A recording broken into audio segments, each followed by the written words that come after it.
I don't care about the pay. Just get me out. Another nanny left that morning, coat half on, keys clattering, eyes red like she'd lost a fight no one could see.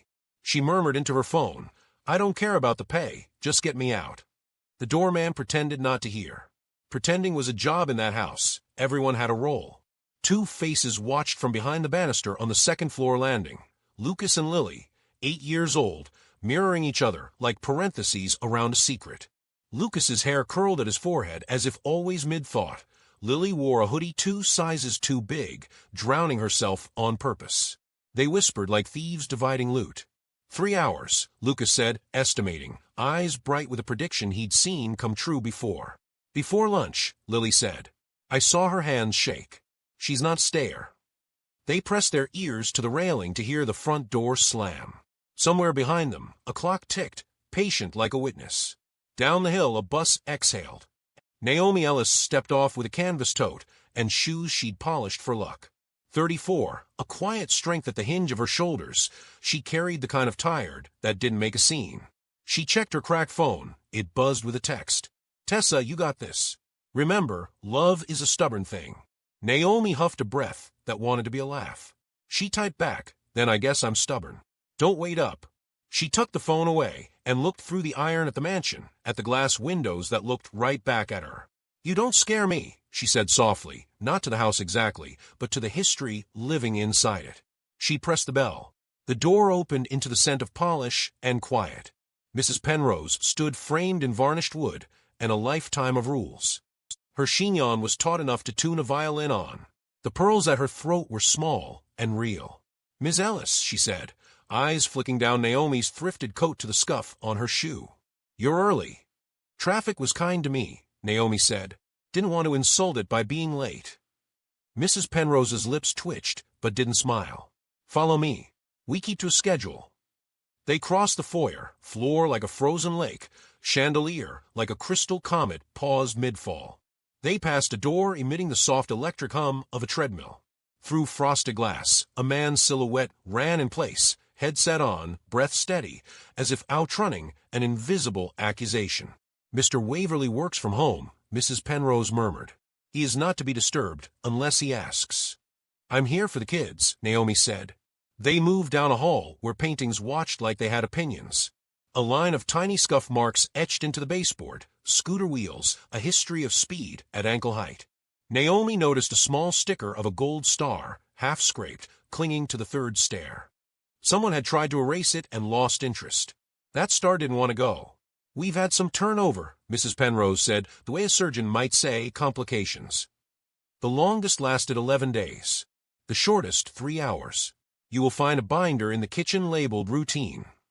We expect adherence. Breakfast at 7:30, homework review at 4, screen time. She said it like a disease, 30 minutes if earned. They are bright children. Willful. Strong-willed can be a gift if you learn the language, Naomi said. You will have your own room in the East Wing, Mrs. Penrose continued, drifting past Naomi's reply. The staff uses the back staircase. The children's wing is up the main stairs and to the left. You will not enter the blue room. That is non-negotiable. The blue room, Mrs. Penrose's voice thinned, is not relevant to your duties. They reached the foot of the grand staircase. From above came a skip of steps, and then the thud of something dropped on purpose. A toy car rolled down the steps and rested against Naomi's toe, as if asking to be picked up. Naomi crouched, lifted the car. Make, she said, reading the tiny logo. Model. Year. She held it up at eye level, talking to the person who threw it, and also to the space itself. That's a lot of identity for a toy so small. Silence answered, then a stifled laugh, Lily's. Lucas's half-sarcastic whisper, she talks to cars. Naomi stood, the toy in her palm. I talk to anything that's trying to be heard. She placed the car neatly on the banister and climbed. At the top, the twins were exactly as she imagined, lovely and defensive, like porcupines pretending to be plush. You're new, Lucas said. He wasn't being rude. He was taking inventory. Think you'll last the day? Lily asked, genuinely curious. Days are greedy, Naomi said. I'm focusing on the next 10 minutes. They blinked at each other, recalibrating. The game's script had shifted. Within an hour, the first test started. Sugar in Naomi's tea, grains crunching between her teeth, like tiny diamonds. A nest of rubber bands stretched across the doorway, a silent slingshot ready to snap. Naomi stepped over, plucked a rubber band, aimed at the trash can without looking, and scored. Lucas's eyes betrayed a flicker of delight before returning to cool disdain. In the kitchen, Naomi found the binder labeled routine in a precise hand. Tabs for breakfast, lunch, snacks, after-school bedtime. The pantry was alphabetized, almonds next to apple chips, then apricots. Someone had typed a list of banned foods in bold: fried, color dye, anything with joy. Naomi ran her finger down to pancakes, only Sundays, and smiled like she'd just discovered a law she planned to change. The chef, a narrow man named Ronnie with a tattoo of a spoon peeking from his sleeve, wiped a counter and didn't look up. "Don't take it personal," he said in a tone that meant he took everything personal. "No one lasts." "I'm not no one," Naomi said not unkindly. Ronnie glanced at her then. "They'll chew you. Burnt sugar. That's what it's like. The boy's clever like chess. The girl's quiet until she isn't. House eats hope. You'll see." "Maybe hope just needs salt," Naomi said, peeking into the fridge. In the hall, a voice came through the intercom. "Ms. Ellis to the study." The voice was a child doing an adult impression. "Ms. Ellis to the study immediately." Naomi pressed the intercom button at the panel near the fridge. "This is Ms. Ellis. The study may come to the kitchen if it's hungry." A muffled squeal. Tiny footsteps overhead, racing toward the next trap. She found the twins in the playroom with a whiteboard that looked like it had been stolen from a startup office. Across the top, someone had scrawled, "Impossible list." Under it, bullet points: "Make Nanny cry," "Get Nanny lost in the hedge maze," "Break the don't say mom rule without getting sent to our rooms," "Make Mr. W laugh out loud," "Open the blue room." Next to each, unchecked boxes waiting to be filled. Naomi stood in the doorway. "You keeping score or keeping track?" Lucas capped the marker with a click. "Same thing," he said, daring her to disagree. "Not always," Naomi said. "Keeping track is a way of remembering. Keeping score is a way of winning." "Winning is remembering," Lily said, an argument disguised as philosophy. She tapped the box next to "Make Nanny cry," like it was already theirs. Naomi walked to the board, uncapped a different color marker, green, and added a new line: "Give someone a chance." She checked its box herself. Lucas stared. "You can't just, looks like I can," Naomi said, handing him the marker. "You're bored, your rules. But I play how I play." They tried again. At lunch, Lily accidentally spilled orange juice across the table, acid bright against white linen. Naomi fetched a cloth without commentary, wiped the arcs of sticky sun. "Good color," she said, admiring the stain like art. "Reminds me of a summer dress my mama wore. Wildflowers didn't dare compete." Lily blinked, weapons slightly blunted. They were used to scolding, to correction that made them feel smaller. Praise disoriented them, like a room where all the furniture had been moved an inch to the left. Gregory Waverly appeared in the doorway mid-afternoon, phone to his ear, suit jacket off but shirt still ironed, into obedience. He took them in, Naomi, the twins, the spill, and made a face that didn't fully admit to disapproval. "Ms. Ellis," he said once his call ended. "Welcome. We keep standards here. Clear expectations avert chaos." "Standards are good," Naomi said. "So is presence." He didn't quite hear it, or pretended not to. His gaze landed on the juice stain like it had violated a treaty. "We have coasters," he said, as if coasters were the point. Lucas leaned back in his chair, like a prince of minor lands. "Dad, Naomi wrote on the board," he said, trying out Naomi's name, like a test flight. "The board?" Gregory asked. "Our board," Lily said, chin lifted. Gregory glanced at the whiteboard in the corner and couldn't help a small smile that didn't reach his eyes. "Trying not to mark the walls," he told Naomi instead, gesturing vaguely. Then to the twins, behavior. "I have a call." He turned, already leaving, the treadmill room, humming again minutes later. Naomi watched him go and decided something without noticing that she had. In the rooms where people ran from pain, she would walk toward it. Afternoon inched into storm. The windows silvered with rain. The art looked like it might shiver and step down. Naomi read the twins a story in the playroom because books had always been more honest than rules. She chose one about a stubborn seed that pushed through concrete to find the sun. The seed didn't know it was concrete, Naomi read, making her voice a soft river. It just knew it was supposed to grow. "That's dumb," Lucas said, but he scooted closer. Does the seed get mad the sun is so far? Lily asked, almost under her breath. Maybe, Naomi said. Maybe it gets mad. Maybe it uses the anger like heat. They looked at her, then the way children look at you when you say a thing they thought no grown-up believed. By late afternoon, Naomi had found the laundry room, the back staircase, the good towels, the not-for-guest towels, the pantry's secret stash of marshmallows tucked where only small hands could reach. She put the marshmallows back and left the cabinet door open just enough for a child to think she hadn't noticed. She adjusted nothing else. Some houses have their own gravity. If you push too hard, you get pulled under. In the staff break room, she sat for 10 minutes with tea. Ronnie the chef leaned in the doorway, arms crossed. So, he said. They're children, Naomi answered, like that explained everything and nothing. You'll still drown, Ronnie muttered, but with a little less certainty than before.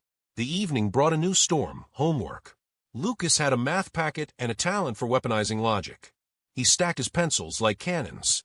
Lily had a reading log and a talent for disappearing mid-assignment into the bathroom, where she would stare at herself in the mirror, not out of vanity, but because mirrors told the truth even when people didn't.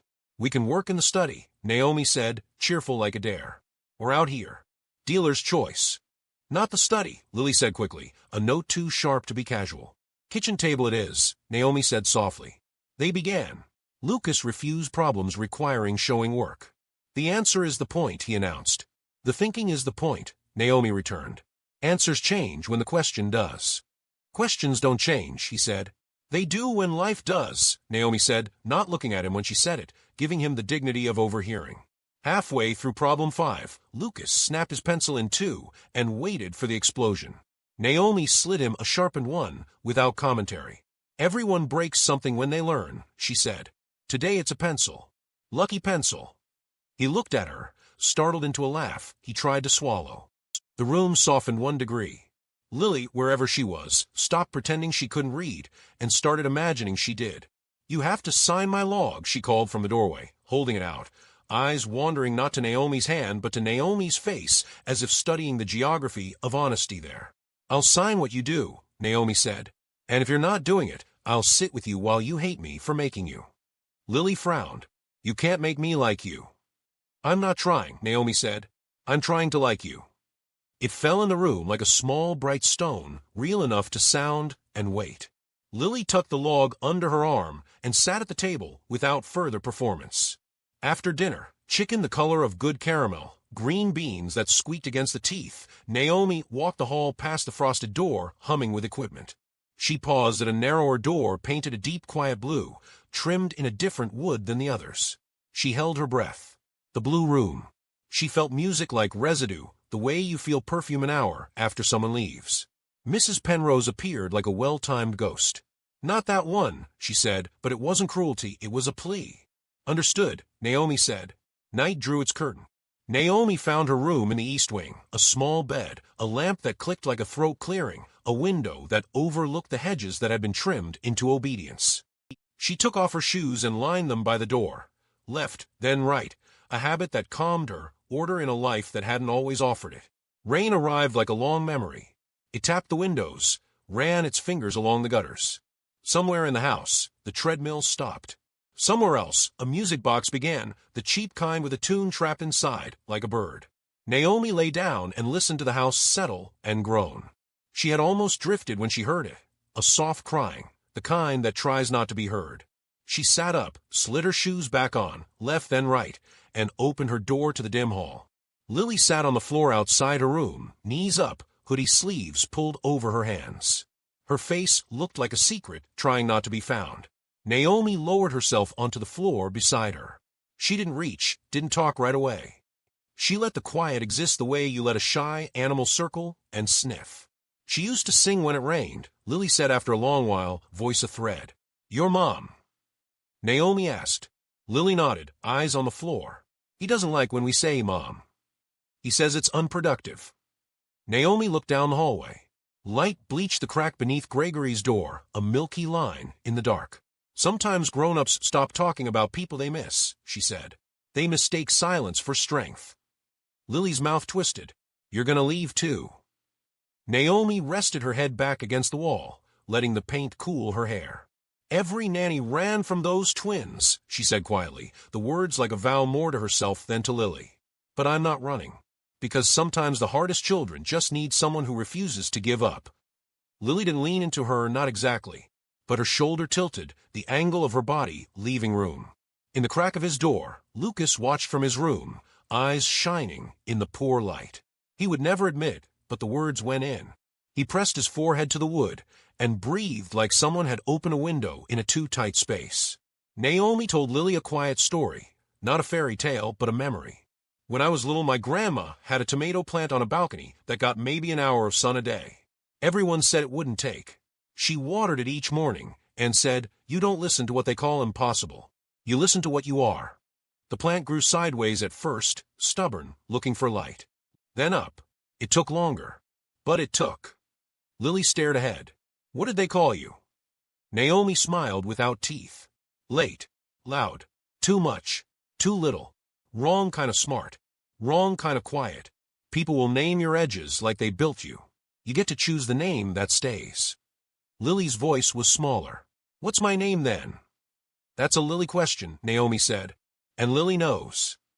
Lily sniffed, wiped her face with her sleeve like she'd rather smear it than show it. "If I tell you something, you can't tell him." "I don't make promises I can't keep," Naomi said. "But I don't run to tell either." Lily pulled at a loose thread on her hoodie. "I know where the key is." Naomi's breath hitched. "To the blue room." Lily nodded, eyes darting. "I found it inside Mom's coat pocket. Mrs. Penrose keeps it in the cedar closet with the fancy stuff. I go in sometimes. Don't tell. Please."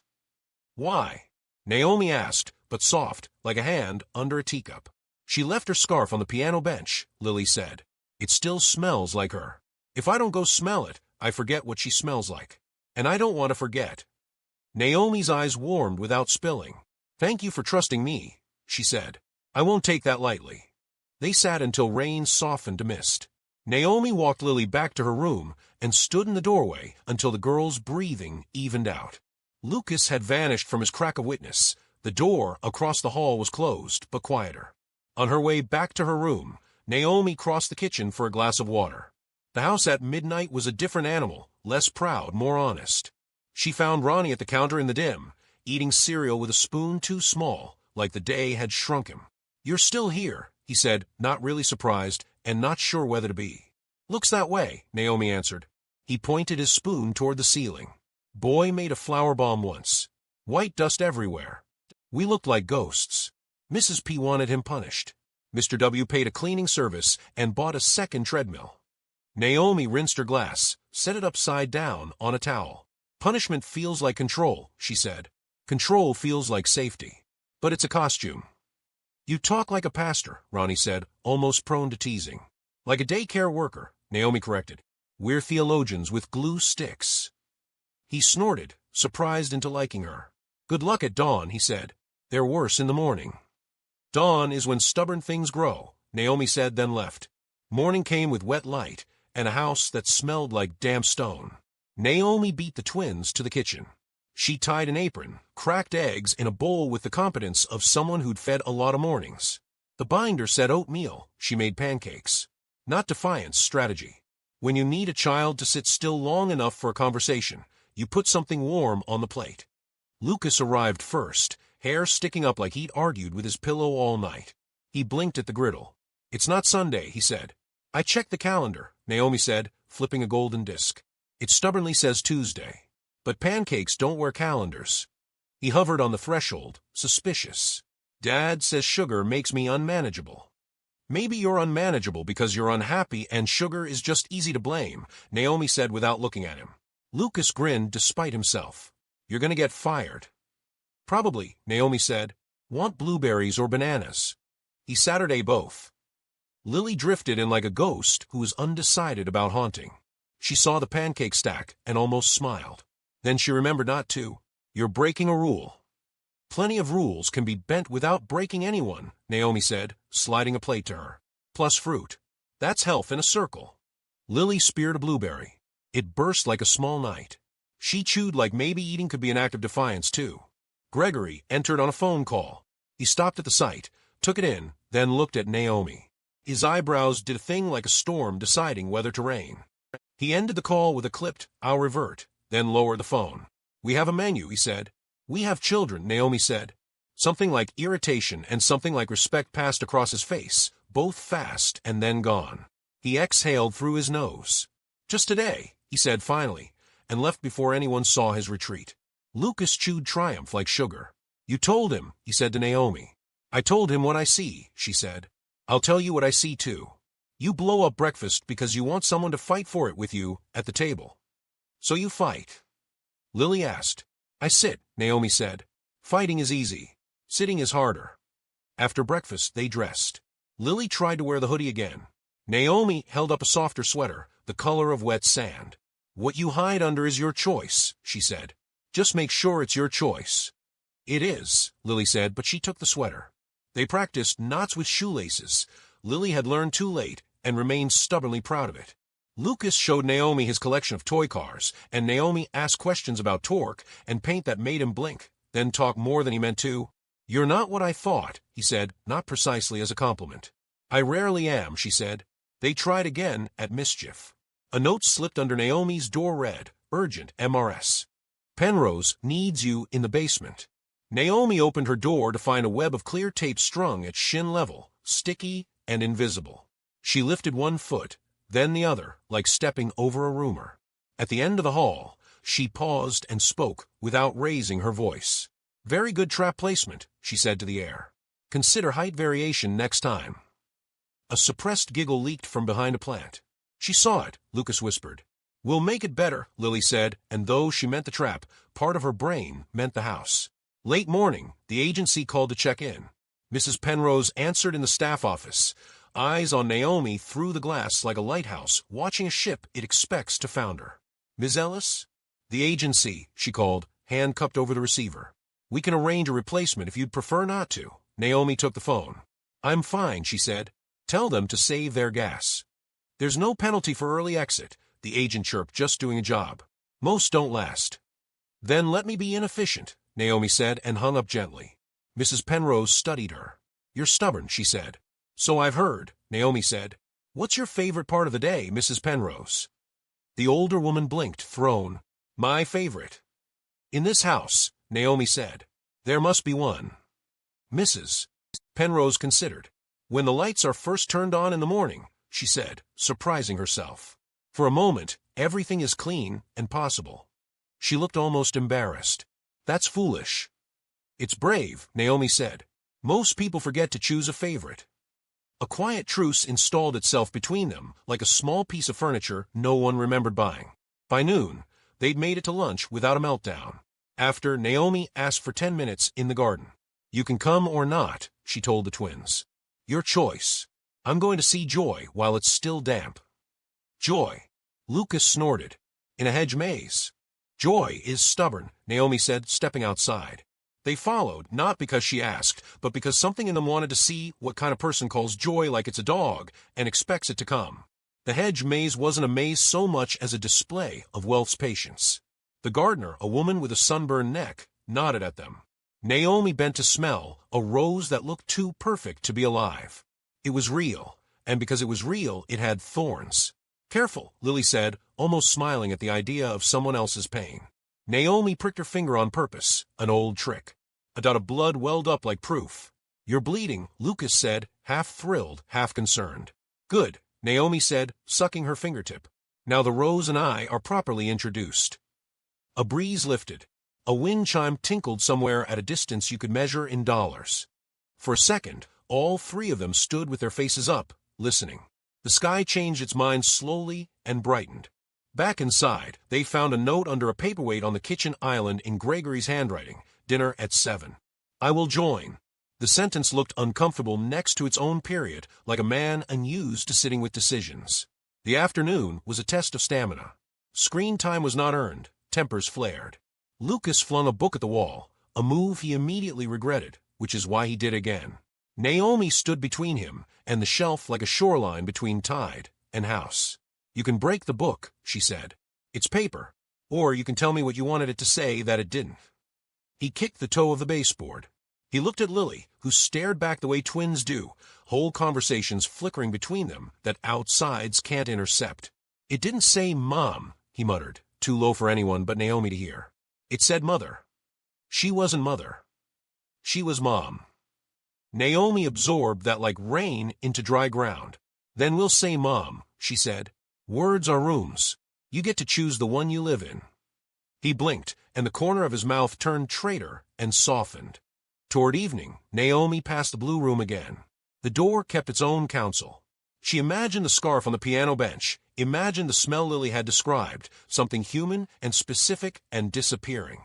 She pressed her palm against the wood, neither a knock nor a request, just acknowledgement. Then she moved on.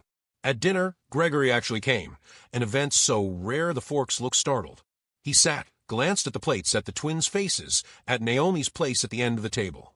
He cleared his throat, a man who hadn't spoken to his children over a meal in longer than he meant to admit. "How was your day?" he asked, which in his mouth sounded like a quarterly report. "Productive," Lucas said automatically. "Fine," Lily said, which meant anything but. Naomi poured water. "We smelled roses and bled about it," she offered lightly. Gregory frowned, not understanding the joke, then recognizing it wasn't a joke. He looked at his children more closely. They looked back like animals who have learned that movement attracts hunters. "Thank you for being here," he said to Naomi, and though the sentence was stiff, it didn't break. After dinner, bedtime was a standoff. The twins weren't babies. They tucked themselves if they felt like tucking. Naomi didn't make a show of tucking. She sat in the hallway between their doors with a book open on her lap, light spilling over her knees like a small lake. "You're not reading to us," Lucas said from his bed, pretending to be offended. "I'm reading near you," Naomi said. "Proximity counts." "What book?" Lily asked, not coming to the door, but sending her voice to the threshold. "A collection of lullabies people sing in places far from here," Naomi said. "Words people use to tell their children they're safe, even when they're not." "Sing one," Lily whispered, betraying herself to want. "I'll hum," Naomi said, and did, soft, steady, something her grandmother used to hum when the refrigerator was loud, and the rent louder. Down the hall, Mrs. Penrose paused, listened, put a hand to her own throat where the pearls rested. In the kitchen, Ronnie washed a pan quietly, as if not to interrupt.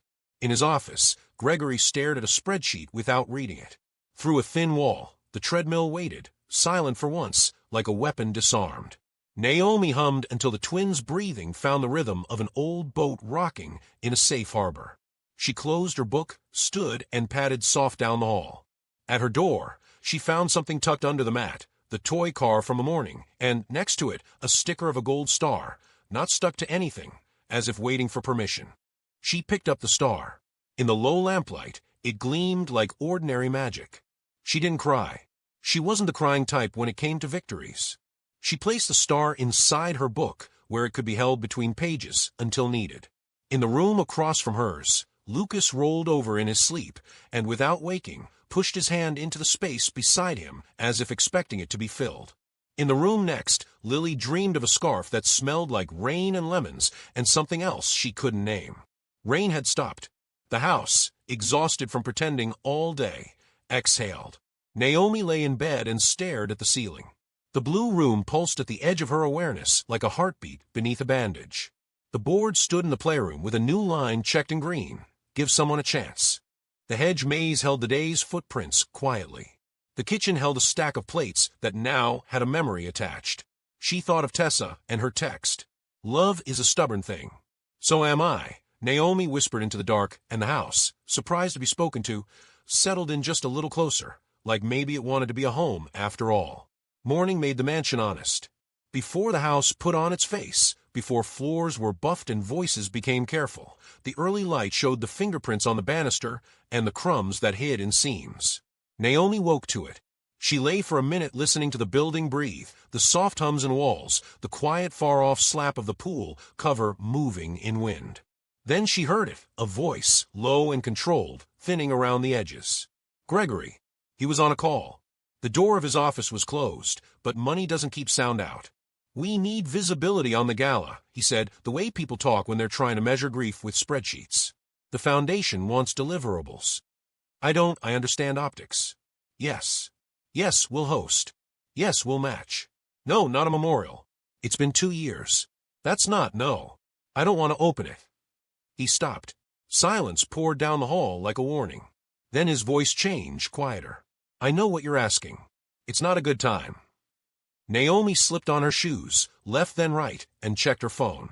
A message from Tessa waited like a friend knocking softly. How's your weather? Naomi typed back, forecast, stubborn with clearing. She tucked the phone into her apron and moved toward the kitchen. The house at dawn had different rules. The staff spoke in murmurs. Ronnie peeled oranges like he was trying not to wake the fruit. Mrs. Penrose walked from switch to switch turning on lamps, and for a moment, the mansion glowed like possibility. Naomi brewed coffee and set the twins' places with care, but without ceremony. Napkins folded, spoons aligned, a sprig of mint near the edge just to see if anyone noticed. She whisked eggs, warmed berries, laid out toast, broke exactly one rule on purpose. She pulled out a jar of honey, not on the approved list, and put it on the table like a dare she hoped would be accepted. Footsteps came in twin rhythms, out of sync on purpose. Lucas arrived first, hair a storm of refusal. Lily drifted behind him, hoodie back, sweater on, sleeves pushed up like she might need her hands for something real. Smells like sugar, Lucas announced, sniffing. It's patience, Naomi said, flipping an omelet. Patience smells like sugar if you do it right. They sat. She poured 2 small glasses of water, then 2 larger, because you never know when thirst changes its mind. Instead of pressing them into gratitude or greeting, she talked about the light on the hedge outside, how it was the color of lemon rinds. Lily looked caught off guard by the permission to notice something useless and beautiful. Gregory entered and measured the room the way men do when they're pretending they're not. He took in the honey jar. His eyes tightened, then didn't. He sat. It could have been a miracle. It could have been an accident. Morning, he said, and the twins startled like deer. Naomi didn't rush to fill the void. If a silence is a bridge, someone has to step first. Lily did. We learned about clouds yesterday, she said, delivering the sentence like a gift she wasn't sure would be opened. Cirrus look like hair. Cumulus look like, she paused, tired of the word cotton, and Naomi saw the war in her face between cliché and truth. Potatoes, Naomi offered gently. Lily grinned, proud of the wrongness. Exactly. Lucas tried to see if he could twist the conversation into something sharp. Did you host a gala for Mom? He asked, staring at his plate, and not at his father. The word Mom hung in the air like something fragile and contraband. Gregory's jaw moved. The room flinched. He reached for a knife, not because he needed it, but because his hands require a task. No, he said, careful, like walking over glass. We had a service. Lucas stabbed his omelet. A service is just a room where you're supposed to cry, but everyone stares at the ceiling. Lucas, Gregory warned, but like someone warning himself. Naomi sliced toast, made triangles. What if we host our own gala? She said lightly. Invitation only. Dress code, pajamas. Theme, food you can eat with your hands. Lucas rolled his eyes, and then stopped halfway. There be pancakes, he said. Naomi nodded. And toothpicks, Lily added, for the small dignity of spearing fruit. Gregory set the knife down. He looked at Naomi. Please try to adhere to the routine, he said, but the edge in his voice had dulled. It exists for a reason. It does, Naomi said, and sometimes reasons outgrow their rooms. He didn't understand it, and didn't like that he almost did. He stood with his mug and left, call resumed, treadmill humming, man fleeing the kind of conversation you can only have with people who share your blood. After breakfast, the twins were meaner than they had been the day before. That's how thaw works. Pain sees it has a chance to leave and panics. Lucas hid Naomi's keys under the sink behind the cleaning products. Lily sprinkled salt in the sugar bowl and waited for someone to scream. When nobody did, she wandered the hallway like a small ghost who didn't know which wall she belonged to. Naomi found her in the linen closet, buried in sheets that smelled like lavender and iron. They'll yell if they catch you, Lily said, voice muffled. Her eyes asked if Naomi would yell. I'll close the door if I hear them, Naomi said, leaning against the frame. What do you think people dream about on these? She pinched a sheet between finger and thumb. I always think the expensive ones must give you fancy dreams. Operas. Opera cake. Opera cake is real, Lily said, suspicious that maybe Naomi was teasing. I know, Naomi said. I've just never met it. Have you? Lily shook her head. He doesn't like desserts. She pushed her face deeper into the cotton. He doesn't like after. Mrs. Penrose appeared as if summoned by the word linen. She put a hand to her pearls, and then let it fall. They used to build blanket forts, she said, surprising herself with the memory. Before the house learned to hold its breath, Naomi said. Mrs. Penrose took a breath she hadn't meant to take. For a second, her professional face dropped and the woman inside looked back, tired, loyal, sad. We don't talk about her, she said, meaning Mrs. Waverly without saying the name. He can't bear it. The day the children found her first. The linen scent turned into a church smell, flowers over something heavier. Naomi steadied herself with the doorframe. She kept her voice low, the way you speak near sleeping animals. In here. In the blue room, Mrs. Penrose whispered, and the hallway seemed to hear it and contract. He locked it after the service. The key, he gave it to me. He said, order will save us. But she looked down at her hands, as if they could remember. Order is just a way to make grief walk in straight lines. It doesn't. Thank you, Naomi said. She watched Lily's face while she said it. They spent the morning with multiplication and muffins. Lucas refused to carry ones. He wanted 10s or nothing. Lily wrote a paragraph about weather and then crossed it out and wrote about the smell after rain, and then crossed that out too because it was too close. Naomi let the scratch marks stay. Paper remembers. At 11, the house played a sound it didn't know it knew. A few notes drifted from behind a door that was not supposed to speak. A melody, brief, hesitant, like a bird testing air. Naomi froze. She saw it flutter across Lily's face too, recognition and fear stacked without glue. Lucas went very still and suddenly angry. He knocked over his pencil cup and then stood and pretended it was an accident. Don't, Lily whispered, eyes on the hallway. Don't go. I'm standing, Lucas said. Naomi pretended to fix the pencils longer than necessary. She didn't ask. She hummed a line from a tune, an echo of what she'd heard, then stopped herself because imitation felt like trespassing. Where did you hear that? Lily asked, almost too quiet to classify as speech. A radio, Naomi lied kindly. Lily's mouth tightened. It doesn't come on the radio, she said, not sure whether to be mad or relieved that someone else heard it. It's private. In the afternoon, rain arrived like a proof. Naomi looked at the weather, then at the twins, then at the binder that said indoor play, yoga. She closed the binder. Let's go outside, she said. What? Lucas perked up, small animal catching scent of scandal. There's an entire earth, Naomi said. It's foolish to own a yard and not let it touch you. The gardener had gone. The lawn was empty and shining. Naomi stepped into the wet with intention and took off her shoes.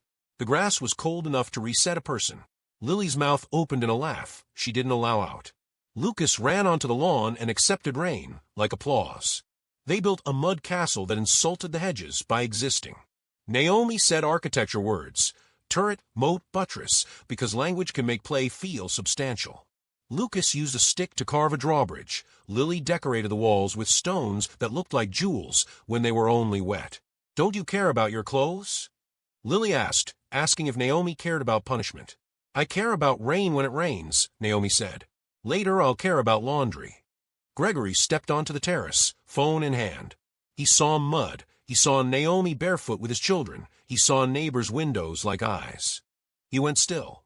Inside, he said, Lucas's shoulders went up the way boys' shoulders do when they're about to pretend they didn't do anything worth doing. Lily's hands dropped, mud hitting the ground like tiny surrender flags. Naomi didn't move. We'll come in, she said, when we finish the wall. This is not appropriate, Gregory said, lower, so the rain wouldn't carry it far. Appropriate is a napkin, Naomi said, still gentle. Children are clay. If you shell them, they harden wrong. He stared at her like he wanted to argue with a metaphor, not because it was wrong, but because it threatened something. Neighbors can see, he said. We don't. This isn't a spectacle. Then maybe invite them, Naomi said. She smoothed a wall with her palm. Mud doesn't shame anyone. He looked at the twins for help. They were no help. They looked at Naomi. In their eyes, fight or flight, as old as the human story. He pulled his jacket closer, though the rain was warm. 5 minutes, he said, and the concession cost him currency no one else could count. He went inside and watched from the window, a man pressed between glass and memory. Naomi finished the wall. Lucas placed the last stone. Lily stepped back, assessed. It'll be gone tomorrow, she said, which was either wisdom or despair. Then we make another, Naomi said. Some miracles are supposed to be temporary. Inside, they shed wet at the back door and found towels that were not on the guest shelf. The kitchen floor collected their footprints like a map. Ronnie tossed them warm cloths from the dryer and pretended to yell so he could feel like he did his job. Mrs. Penrose clicked her tongue, then handed Naomi a clean shirt without comment. It looked like the mansion itself had given up, just a little, on being offended by water. At 2, the agency called again. The landline in the staff office trilled with bureaucratic optimism. Waverly residence, Mrs. Penrose said, and when the agent asked to speak to Mr. Waverly about placement stability, she transferred the call, then stared at the blinking line like it might blink back an answer about how to run a home with a broken center. Gregory took it. Naomi, passing the door, did not mean to listen, but didn't quite manage not to. "We have a promising candidate," the agent chirped, careful not to suggest replacement, just options. "Her references are—" "She's fine," Gregory said. "Who?" "The current nanny," he said, then corrected himself, because Naomi was not a nanny, and he didn't like the word. "Ms. Ellis. She's fine." "You're sure?" the agent asked. "Most placements—" "Stop saying most," he snapped, then softened. "Thank you. We'll call if we need anything further." He hung up and stood there, staring at the handset as if it were the face of someone he had lied to. He had lied, not about Naomi, she was fine, better than fine, but about his certainty. Certainty had left the house when his wife did, and had not returned, no matter how many routines he installed. That evening the weather made everything honest again, a wind that rattled the window that never rattled, rain that insisted on its agenda. The twins did homework at the kitchen table. Lucas wrote numbers with the force of someone trying to stab a problem into submission. Lily wrote about weather again, this time deciding she could say smell after rain without dying of cliché because she was the one who smelled it. Gregory passed through on the way to the treadmill, paused at the sight of them doing normal human doing, then continued. The treadmill room glowed. His shadow ran on the wall. Naomi cut apples into thin, fan slices because children eat beauty. She set a plate near the edge of the twins' map of the world and let them reach for what they needed. A gust hit the house just right and knocked a frame off a nail. The portrait fell, and the glass cracked like ice. Everyone froze. Naomi moved first because she always did when a break happened near small hands. She picked up the frame. It was the 4 of them at a beach with pale sand and sky so blue it looked artificial. Lily was laughing. Lucas had 1 foot midair. Mrs. Waverly's hair blew across her mouth like a secret, and Gregory's hand was on her back as if steadying her and maybe also himself. Glass pinched Naomi's palm. She didn't bleed. She looked at Gregory, who had appeared in the doorway at the sound. He didn't reach for the picture. He reached for the crack with his eyes and stayed there. "We can fix it," Lily said, sounding like she believed it for this one thing, and not much else. "We can," Naomi said, though she knew the cost of new glass and also knew that part of the point was not to erase the crack. "Not tonight," she added. "Tonight we'll put it on a shelf." Gregory nodded, as if Naomi had read a rule to him that he'd forgotten he'd written. He took the frame from her slowly, like taking a sleeping child from someone's arms, and set it on the sideboard. He did not look at the face in the picture. He looked at the crack. Bedtime found Lucas refusing the existence of sleep. He declared his brain was too loud. Naomi sat at the little table in his room and pulled a chess set from its box like an offering she'd kept until she sensed the right liturgy. "Teach me," she said. He shot her a look. "You don't know chess." "I know what the knight does because it's stubborn," she said. "Jumps how it wants. The rest I'll learn." He set up pieces with a competence that made him look older. The board clicked and a rhythm formed in the room, something like patience but with edges. He explained his rules. She asked questions like a student who isn't trying to trick the teacher into thinking she's smart. "My mom used to lose on purpose," he said halfway through, the sentence hovering between brag and confession. "She was very clever," Naomi said, moving a pawn wrong on purpose. He pounced. "Illegal," he said, scandalized and gratified. "You can't do that." "Oh," Naomi said, all innocence. "I thought we were playing how we play." "We aren't," he said, but he smiled anyway. He put her pawn back where it belonged. She didn't remind him that he'd just touched her hand lightly to do it, and the world hadn't ended. They played until the board steadied his brain. When he captured her queen, triumphant and precise, he looked up to check if she would pretend she meant for it. She didn't. She lost with grace and waved a pretend white flag from a pawn, and he laughed, just a small sound, a true one. In the hall, Lily sat in the doorway of her room with her knees drawn up, listening like the sister of a different war hears the end of cannon fire. Naomi stayed in the chair by Lucas's bed until his breathing found a new rhythm. When she stood, he said, voice thick with sleep, "Don't move the pieces while I'm sleeping." "I won't," Naomi said, "even if they ask me to." She found Lily at the crack of the blue room, the place where the doorknob had warmed under hands that didn't always have permission. Lily's lips moved. Naomi recognized the shape, the song from that morning. Lily's fingers tapped the rhythm on her knee, like Morse code. "Is it a real song?" Naomi asked, sitting beside her, meaning is it your mother's? "It used to be on the radio," Lily said, lying because she wanted it to be ordinary. "In the kitchen when Ronnie burned toast." "It's beautiful," Naomi said, letting the lie be a blanket, not a wall. "Mrs. Penrose says the key is in the cedar closet," Lily said. "She didn't say that to me," she added, honoring the fact that people share with children in roundabout ways. "I heard it. I hear a lot." "I know," Naomi said. A soft scrape behind the blue door. Not a piano this time. A person shifting weight in memory. The house changed temperature. Naomi knew better than to push. "You can tell me when you want to go in together," she said. "Or you can tell me you don't. Either is right until it's not." Lily nodded and pretended to yawn. "I'm not tired," she said, which often means a child is tired of something bigger than sleep. Naomi walked her bed and stood until Lily let stillness find her. Downstairs, the treadmill ran again, then stopped mid-stride. Gregory stood in his office staring at an email with a subject line he didn't want, Gala Program Draft. He closed the laptop like closing a book that tells the truth. He went to the sideboard and looked at the cracked frame. The broken glass made a spider on their faces. His thumb traced the line without touching it. Naomi poured tea in the kitchen and wrote in a small notebook she carried for lists that weren't grocery. "They're not impossible. They're unheard." She drew a box next to the sentence and checked it. The pen bled a little on the paper. She liked that. Proof ink had its own opinions. Mrs. Penrose entered, not quite sneaking but softer in her step than usual.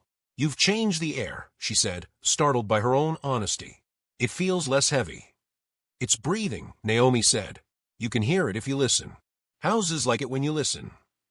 Mrs. Penrose frowned, then almost smiled. "Mr. Waverly is planning a charity gala. For the hospital. He does it every year. He hates it and refuses not to. It's his ritual of usefulness." "Rituals are good," Naomi said, "as long as they don't replace presents." "You say that word," Mrs. Penrose said. "Presents. As if it were weather." "It is," Naomi said. "You step into it, or you stand under the awning, and hope it passes." "And your hope?" "Stubborn," Naomi said, and wrote that down too. Before bed, she checked the hallway one more time. The blue door was still, its quiet a kind of sound. On her own floor, someone had slid a note under her door. She picked it up and read, "Game over?" The letters were in Lucas's hand disguised as Lily's, or Lily's hand disguised as Lucas's. She turned the paper over, uncapped her green pen, and wrote, "Game changed." She slid it back into the crack and waited to see if the house would understand what they were declaring. A small scrape. The note disappeared. No reply came. She didn't need one. She turned off her lamp. The rain had stopped teasing and moved on. The night put its hand on the roof and held. For the first time since Naomi arrived, the mansion didn't feel like a museum or a battlefield. It felt like a place where a person could fall asleep and not have to armor up to wake. She dreamed of a chessboard that was also a floor plan. The night moved in L shapes toward a blue room that was a piano that was a scarf that smelled like lemons and something you cannot buy. She woke once, thinking she heard music, and then decided it was the radiator, decided belief can wait its turn. She slept again. Morning again. The glass over the portrait still cracked, but catching light, like it wanted to turn breakage into decoration. The mud castle gone, but the idea of it hovering. Temporary miracle, as promised. The honey jar still on the table, because some defiance is better left as a breadcrumb for future courage. The board in the playroom had a new line, not in Naomi's writing. "Help someone breathe." The box was unchecked, but the line itself was the breath. Downstairs, Gregory stood in the foyer in a suit that fit like control. He watched his children race past with socks half on and hair still wet, and he didn't say a word about either. He looked at Naomi and nodded, a man discovering that gratitude was a language he could still remember. He left for a meeting he couldn't cancel and walked out the front door like somebody stepping through a different kind of weather than the day before. Ronnie burned toast for real, set off the whisper alarm inside the hood, and laughed at himself for the first time anyone had seen. Mrs. Penrose adjusted the vase of lilies on the table and then took one out and put it in a tumbler in the staff room, because staff rooms deserve lilies too. The gardener came to assess the lawn and paused at the imprint of a small hand in dried mud by the downspout. She didn't wash it away. Naomi stood at the sink finishing a cup of tea that had gone lukewarm and good. Tessa texted, "Forecast?" Naomi replied, "Cracks with sun." She put her phone face down and walked toward the blue door and didn't touch it. She walked past it and toward the school assignments, toward the board with the unchecked boxes, toward two children who were not impossible, just waiting to be met where they were. The house hummed. It wasn't happy. Happiness is a party trick. It was awake. That was enough. Morning came in thin and gray. A sheet pulled up to the mansion's chin. The house didn't want to get up. Neither did the people inside it. Naomi stood at the kitchen sink watching the sky decide, the kind of watchfulness she'd learned in rooms where moods were weather. Upstairs, voices snapped like twigs. Lucas and Lily argued in twin tones that matched only in volume. The first no cracked down the staircase and broke over the foyer. Naomi climbed. Ronnie, wiping a pan, mouthed, "Good luck," then caught himself and looked ashamed at needing to say it. At the landing, she found the twins in standoff. Lily at the banister gripping the rail like it might run away. Lucas by the playroom door with his jaw set in a shape that made him look like a small, furious version of his father. On the wall near them, a fresh dent had been punched into the paint, a half moon where a fork had met plaster and lost. "You're lying," Lily hissed.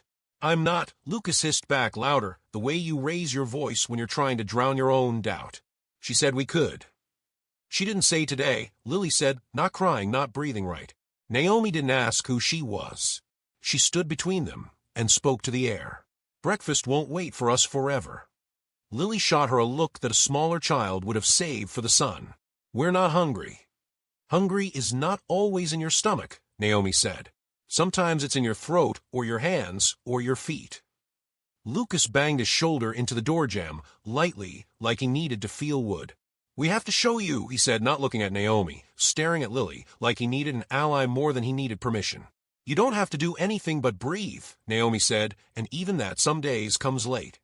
Mrs. Penrose appeared at the end of the hall with a damp cloth and the eyes of someone who cleans what can't be cleaned. She saw the dent, sighed as if sighing were a chore too, and started to wipe the wall for a stain that wasn't there. It was something to do with her hands while not listening to children fight about a door everyone pretended wasn't in the house. Downstairs, Naomi said softly to both of them, "We can argue with toast." They didn't move. "Lucas," Naomi said, not sharp, just the weight of his name placed in the right place. "Lily." Lily's eyes flashed and then went blank, the kind of blank that means a girl is pulling herself out of herself to be safe. Naomi felt the moment slip like a fish. She let it go. "I'll be in the kitchen. Eggs. You can come mad. That counts as coming." She went. On the stairs, she heard a fork rattle against the banister, and then another wordless sound, half growl, half plea. She didn't turn back. Breakfast scraped. Toast tasted like cardboard. They chewed because chewing was the quietest way to rage. Naomi buttered second slices, then ate hers dry so the butter would be there if someone needed more later. Gregory had left early, a ghost note on the counter, meeting. Back late. He had underlined late, as if underlining could keep the day from changing its mind. After the twins went quiet in that dangerous way that meant their fight had gone underground. Naomi kept herself between them and the blue room without standing in the hall like a guard. She made a list for groceries she didn't need just to put a pen on paper. Tessa's text came softer than the morning. "All right?" Naomi typed, "There are earthquakes today." Tessa replied, "Let the ground move. Houses that crack can be repaired. People who crack can heal." In the laundry room, Naomi folded towels until her hands could stack something that would stay stacked. She called Tessa and leaned against a shelf that smelled like lemon and heat. "They're like two little earthquakes," she said, voice low, so the house wouldn't think she was telling on it. "I'm afraid if I love them any harder, I'll start breaking too." "All good healers get hairline fractures," Tessa said. "You feel it first so they don't have to explode alone. Put your heart in a brace and keep going." Naomi laughed without humor. That seems like poor medical advice. It's the only advice we have, Tessa said, softer. Are you staying? I don't know how to leave, Naomi said, hearing how true it was as she said it. Even if they ask me to. Then don't, Tessa said. Call me when you need to borrow a spine. Already did, Naomi said, and hung up before she could say thank you and cry. The day thinned into afternoon. Homework spread on the table, like a map to nowhere. Lucas's pencil marks dug trenches into the page. Lily read and reread a paragraph until the words bled together and stopped meaning. Naomi drifted, a weather pattern choosing where to rain. It started with a sound like someone waking inside a piano. Not music, just the memory of it. A string caught on dust and spoke. The twins looked at each other, like their names had been called. Don't, Lily whispered. It's not fair, Lucas said, grabbing the air with his hand and finding it empty. Naomi kept stirring sauce that didn't require stirring. The way you keep moving so fear doesn't think it owns the room. The doorknob on the blue room, visible from the kitchen through 2 archways and a slice of hallway, didn't move. The door remained a slice of silence in a house learning to speak. They lasted another hour. At 3:15, the storm broke. Naomi heard the scuffle first, the sound of socked feet doing harm. The playroom door banged against the wall, rattling the frame. Naomi rounded the corner and saw Lucas with a bobby pin stuck in his mouth like a pirate's knife, kneeling at the blue doorknob, tongue pressed to his teeth, focus so fierce he looked like a much older man burning through a much younger boy.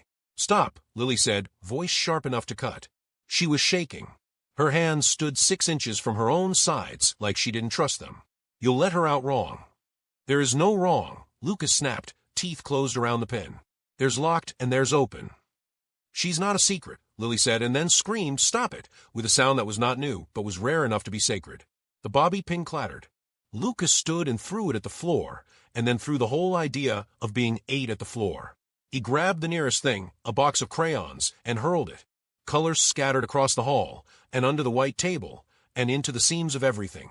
He kicked the wall, but aimed away from the picture frames, the mercy of a boy who'd broken that particular thing yesterday. Naomi didn't touch him. She didn't touch Lily. She leaned her back against the wall across from the blue door and slid down until she was eye level with chaos. There you are, she said, not to the kids, but to the grief that had finally stopped sneaking around. We found her, Lily cried, the words ripped out, arms wrapped around her ribs, rocking.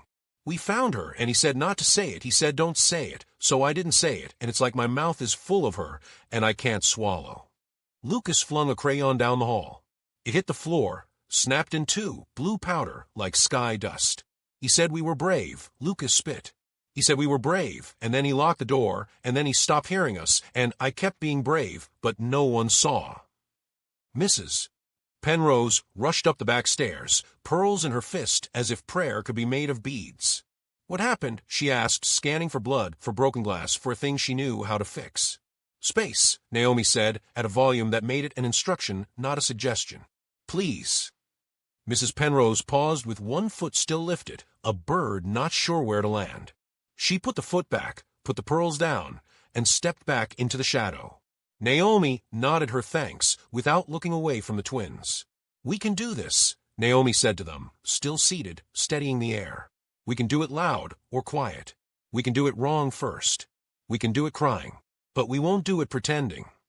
Lily sank to the floor, knees skidding on carpet. She pressed her forehead to Naomi's shin like it was a door that might open. Lucas stood rigid, every muscle arguing with the others.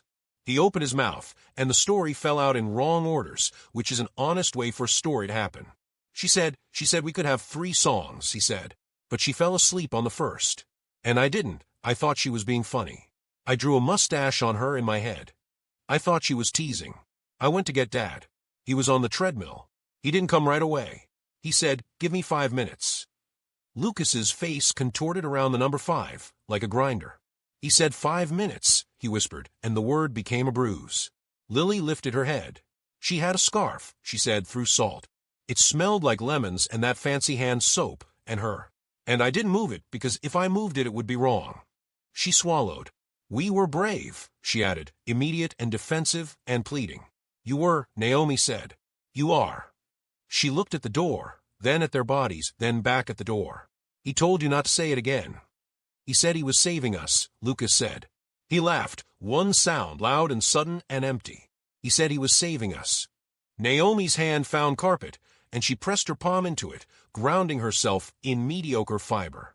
He was saving himself, she said, not unkindly, which made it hit harder. Are you going to tell? Lily asked, a child's bottomless question. I'm going to tell the truth to the person who needs to hear it, Naomi said. And I'm going to hold it with you, because you've been holding it alone. They stayed there until the hall knew the shapes of their breaths. At some point, Lucas lay down flat on the carpet like the earth had finally offered to carry him for a minute. At some point, Lily's hands came back from that distance, and she rested them in her lap, as if she remembered they belonged to her. When the hour changed and the light changed with it, Naomi stood. She looked at the door, then reached for both of them, and tugged gently. Come, she said. We'll put this in words. Gregory was in his office, the treadmill off, the room smelling faintly of rubber and old sweat and new fear. He had a stack of papers he was not reading, and a screen he was not seeing. When Naomi knocked and entered without waiting, he recognized the look in her eyes. Not rebellion, not respect, something heavier and cleaner. We need to talk, Naomi said. She didn't sit. What happened upstairs? He asked, attempt at control. They happened, Naomi said. Grief happened. Truth happened. It will keep happening until it has somewhere to go. He pinched the bridge of his nose, a man stopping a headache that began 2 years ago. Ms. Ellis, he said, calm in the way that meant he was not. We have boundaries in this house. We have a tomb in this house, Naomi said. You built it. You told 2 children to pretend they didn't know where the body was. He stood too quickly, chair skidding into the credenza, a small crash to match the large one inside him. That is uncalled for. What they told me was uncalled for, Naomi said. That they found her. That you said to never say her name again. That you locked a room so they could learn silence where they needed memory. Stop, he said through teeth. You will not. You locked her in and told them to be brave outside the door, Naomi said, steady, relentless in the way compression can be relentless and kindling at once. And they've been trying to rescue her ever since. He hit the desk with his fist, not hard enough to break skin, hard enough to make the pens jump. Get out, he said, voice gone small. You're dismissed. I don't work for you, Naomi said, and for a second, the room remembered she was right. I work for the children, and they need the door open. I can't, he said, and it was the most honest thing he'd said in that room all year. Then watch us, Naomi said. Night chose then to arrive with drama. The storm that had been thinking about itself all day finally decided to be. Lightning threw a white sheet over the lawn. Thunder hit the foundation like a blunt instrument. The lights blinked and did not come back. The house inhaled the dark and held it. Somewhere, an emergency light hummed itself on. Somewhere, Ronnie cursed the oven like an old enemy. Naomi didn't need sight to find what she was looking for. She felt her way down the hall like a woman who had counted these steps in her head for days. The twins' hands found her hands in the black like metal finding magnet. They led her to the blue door. Lily held the key like a relic stolen from a church. Lucas stood closer than he would on any other night. Thunder meant nobody had to say they were afraid of anything else. If we open it, Lily said, and the if was a century, she'll know we didn't forget. Naomi knelt, her knees finding carpet. The key looked small, wrong against the dark paint. Then we'll do it together. They put their hands around her hand around the key. The lock resisted like old pain. Naomi felt the tiny mechanics of it, the way teeth meet their match, the way metal sighs when it finally remembers its purpose. It turned. The door didn't swing, it yielded. The room breathed. The blue paint inside was softer, a different decade of blue. Dust made slow motion in the beam of her phone light. The piano sat with its mouth closed and its hands folded like a lady waiting to be asked to dance. On the bench, the scarf, a small river of yellow and cream, curled like a sleeping thing. Lily made a sound Naomi had only ever heard when people reach out and touch an object that holds a person they can't touch. She picked up the scarf and pressed it to her face, and her face changed. It was not a miracle. It was something like a name being said correctly after too long. Lucas walked to the piano and put both hands on the wood, fingers spread, palms flat. He did not press a key. He stood like a boy telling a piano not to talk yet. Then he sat, just on the edge, just enough to make the bench creak. He lifted his right hand and hovered. He touched middle C as if the rest of the house were glass. One note. The house seemed to sigh, not because of a note, but because someone had agreed to stop lying. Turn on the light, Gregory said behind them, voice tight with panic and the need to control at least one thing. He stood in the doorway like a border patrolman whose badge had been chiseled out of grief. Lightning lit his face from the side. Thunder explained his heart out loud. The power's out, Naomi said. Close the door, he said. It came out as please make it like it was. No, Naomi said, her voice a steady floor. We're opening it. He stepped in, and the room felt it a pressure change. He was angry, which is a form of panic that can wear shoes. What have you done? Set her free, Naomi said, from being a secret. Dad, Lily said, and the word dad had not been used that way in months. She isn't gone. You made her disappear. He looked at the scarf in Lily's hands like it might bite Lily, and then like it might bite him. It's not good for you, he managed. It's not. Good doesn't always mean safe, Naomi said. And safe doesn't always mean good. Lucas pressed another key, and then another, 2 notes that had once been part of song. He wasn't trying to play. He was trying to prove that a piano can still make sound when your heart thinks it can't. Gregory's eyes hit the bench like he'd been thrown into a picture and not told when to breathe. He saw the scarf and saw his wife and saw himself and saw his children and saw the thing he thought he had built to save them. He sank, not in a sobbing way, not for show, but like a man realizing gravity will have him whether he likes it or not. He sat on the carpet, back to the wall, the most honest seat the room had to offer. I didn't know how to keep living with her in every wall, he said to the floor. Naomi let the silence answer for a while. It was better at it. Rain pattered against a window like applause from a million small hands. Start by listening in the ones still breathing, she said finally. They've been shouting in whispers for 2 years. He looked at his children, really looked, not for signs of compliance or evidence of misbehavior, but for faces. Lily sat with the scarf and shook. Lucas's fingers stayed over the keys, like someone holding a door open with their foot.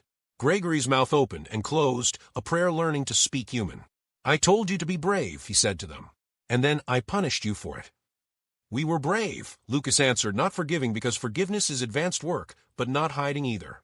I know, Gregory said, and it broke him a little bit more, which was exactly the right direction. The power returned with a mutter. The room's lamp blinked once, and then glowed. The blue glowed with it. The paint looked almost like sky again. They stayed there until the storm gave them back their ears. Lily fell asleep with the scarf curled near her chin, child and relic breathing together. Lucas drifted, head against the piano's side, the way kids fall asleep in cars when the engine hums. Gregory didn't sleep.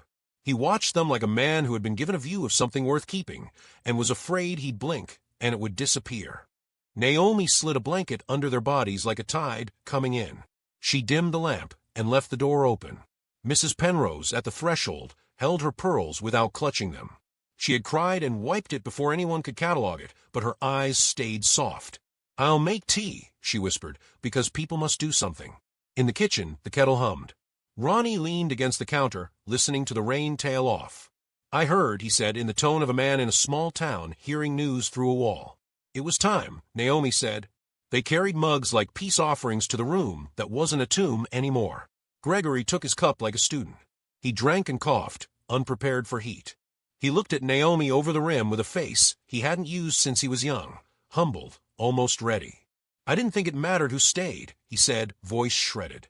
I thought surviving meant not feeling. I didn't think it mattered which body stood in this house. It matters, Naomi said. Bodies matter. Who they belong to matters. Presence is not furniture. He took that like medicine, bitter than warm. You're right, he said. He didn't do the thing some men do then. Didn't say he had meant to know it all along. He let it be new. What happens now? He asked, the kind of question you only ask when you're willing to find out you're not in charge. We listen, Naomi said. We say her name. We let the blue room be a room, not a rule. We let the children lead sometimes because they were first at the door. He nodded. He looked at the scarf again, then at Lily's sleeping face, then at his hands, which had done so much building and so much closing. Celeste, he said almost to himself. That's her name, Naomi said. Say it like you built your house to hear it. He said it again. The sound sat in the room, like the good kind of heavy. When the twins woke, it was past midnight in a house with new hours. Gregory was still on the floor, back to the wall, human like a person and not a brand. He looked as if he'd fallen down the well of grief and found a ladder there that hadn't been available when he was running in place. Dad. Lily said, that word like a bridge lowered. I'm here, he said. He had said those words before as a practical statement. This time it had weight. Lucas rubbed his eyes and went straight to Naomi, then veered, embarrassed, then righted honest. He put his forehead against her shoulder, like he might once more in his life, and then never need to again. We opened it, he said, as if Naomi had not been there. You did, Naomi said. And you kept your mother's music safe until the house was ready to hear it. They moved to the family room because you cannot sleep in threshold places. The couch accepted all three of them, the way expensive couches sometimes surprise you by being good at holding. The blue door stayed open down the hall, a mouth that had finally remembered how to speak. Naomi sat in a chair across from them and let the room reset around this new geometry. The rain faded into memory. The clock in the foyer did not seem as loud. The air in the vents stopped rehearsing. Gregory looked at Naomi and then at his children and said, I'm sorry, without adding any of the bad furniture that sometimes comes with apologies. No excuses. No war stories. Just sorry. Lily, whose relationship to apology had been complicated by grown-ups, need to be forgiven quickly, nodded once. Okay, she said, not making it bigger, which was wise. Lucas considered, and then found the only definition of forgiveness he could manage, which was to slump against his father's arm and stay there. Gregory sobbed once one clean sound and then breathed. Naomi stood. I'll give you privacy, she said, because knowing when to leave is a part of staying. Don't go far, Gregory said, like a child might say it, and then pretended he hadn't. I'm not running, Naomi said. I told you. Sometimes the hardest children just need someone who refuses to give up. He closed his eyes at the sentence, hearing the hook of a life he might want to live. Dawn began doing its slow trick at the edges of the windows. The mansion took it in. The cracked frame on the sideboard caught the first light and turned its break into a thin, bright line. In the playroom, the board had a new message in the twins' combined handwriting, the T of together, taller than the other letters. It said, open the door. Next to it, an empty box waited. Naomi lifted the marker and checked it in green. She went to her room, sat on the bed, shoes still on. She texted Tessa one sentence. We opened it right. The 3 dots came and went, then Tessa sent a heart that had bandages drawn on it, and Naomi laughed, soft and rude to the quiet, and put her phone face down. On the way back to the family room, she passed the blue door, still ajar. She didn't touch it. She nodded to it the way you nod to a person who survived something at the same time you did. In the next room, a scarf lay across the back of a chair, like a small banner. A father sat awake with his children asleep on him. A house breathed. Outside, the day made good on its promise to arrive. The lawn was a deeper green than yesterday, not because it had been watered better, but because eyes had changed. Somewhere under the downspout, a small handprint had turned from mud to faint fossil. The neighbors' windows were not watching anymore. They had their own weather.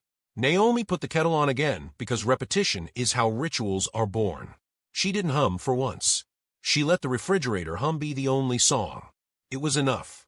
When the tea was ready, she carried 1 cup to Gregory, who took it like a pledge. He looked up at her with a face that had been washed not by water, but by telling the truth.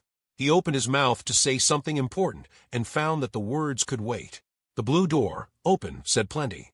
They sat like that until the kind of morning you can live inside filled the rooms. The house wasn't healed. People aren't healed by a door. They were just pointed in the right direction, which, for a place that had learned silence as a weather system, was a revolution. The days after the blue door opened had a softness the house didn't know how to wear. It tried anyway.